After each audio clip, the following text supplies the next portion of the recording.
एक समय की बात है, भगवान गौतम बुद्ध अपने शिष्यों के साथ बैठे हुए थे और उन्हें उपदेश दे रहे थे।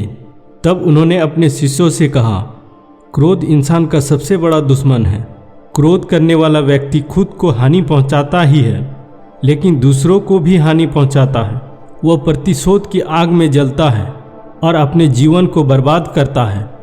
उनके उपदेश खत्म हो जाने के बाद उनके शिष्यों में से एक शिष्य खड़ा होता है और उसे बोलता है, तुम एक ढोंगी हो। तेरी बातें मनुष्यों के रहन सहन से विपरीत है। तू जो भी कहता है उसे अपने जीवन में अनुसरण नहीं करता और दूसरों को यह सब करने कहता है। जब उसका वह शिष्य गौतम बुद्ध को उल्टी सीधी बातें कह रहा था, तब गौतम बुद्ध ने कोई प्रतिक्रिया नहीं दी और वे शांत बैठे थे। लेकिन ऐसे में वह व्यक्ति भी ज़्यादा गुस्सा हो गया और गुस्से में आकर उसने गौतम बुद्ध के मुंह पर थूक दिया। इसके बाद भी महात्मा गौतम बुद्ध को गुस्सा नहीं आया और वे शांत थे। उन्होंने अपने चेहरे से थूक को पोंछा और वे चुपचाप बैठ गए। यह सब देखकर उस शिष्य को समझ नहीं आया कि वह क्या करेगा। गुस्से में आकर वह उस जगह को छोड़कर चला गया और अगले दिन अपने घर पहुंचा। जैसे ही वह अपने घर पहुंचा, तब तक उसका दिमाग शांत हो चुका था। दिमाग के शांत होते ही उसे इस बात का एहसास हुआ कि उसने कितनी बड़ी गलती की है। उससे पाप हुआ है। वे खुद को मन ही मन कहने लगा, यह मैंने क्या कर दिया?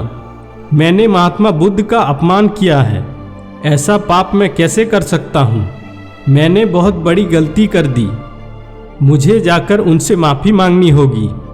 यह कहकर वह तुरंत ही गौतम बुद्ध के पास चला गया, लेकिन गौतम बुद्ध उस स्थान पर नहीं थे।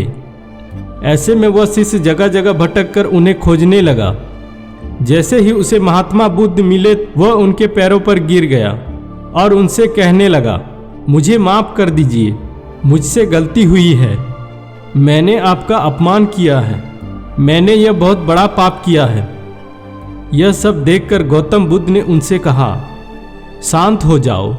क्या बात है? मुझे बताओ, तुम कौन हो? गौतम बुद्ध के यह पूछने पर वह शिष्य चौंक गया। वह सोचने लगा कि महात्मा बुद्ध मुझे कैसे भूल सकते हैं? मैंने तो उनका अपमान किया था। यह सोचकर उसने महात्मा बुद्ध से पूछा, मैं वही शिष्य हूँ जिससे कल आपका अपमान किया था और आप इतनी जल्दी मुझे भूल गए? गौतम बुद्ध ने कहा, हमें कल की बातों को कल में ही छोड़ देना चाहिए। वह अच्छा हो या बुरा, उसके बारे में बार बार विचार नहीं करना चाहिए। मैं बीती हुई बातों को पीछे छोड़कर आगे चलता हूँ और ऐसा ही हम सबको भी करना चाहिए। महात्मा बुद्ध की यह बातें सुनकर वह शिष्य और भी ज़्यादा प्रभावित हुआ और उनसे बोला, मैं आज से आपकी हर बातों को माना करूँगा। दोस्तों, इस कहानी से हमें यह सीख मिलती है कि क्रोध करना इंसान के लिए सबसे खतरनाक है।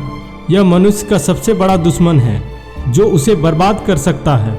इसलिए मनुष्य को कभी भी क्रोध नहीं करना चाहिए। इस कहानी से हमें यह सीख मिलती है कि बीती हुई बातों को हमें भूलकर आगे बढ़ना चाहिए। अगर कोई मनुष्य अपनी बीती हुई बातों पर ज़्यादा ध्यान देता है तो उसका ध्यान पूरी तरह से भूतकाल में लगा होता है और वह इंसान कभी भी आगे बढ़ने की और विचार नहीं कर पाता। इसलिए हमेशा पुरानी बातों को छोड़कर आगे बढ़ने की सोचो। अगर ये वीडियो आपको अच्छी लगी तो वीडियो को लाइक कीजिए और अगर आप इस चैनल में नए हैं तो चैनल को सब्सक्राइब कीजिए। तब तक के लिए जय हिंद।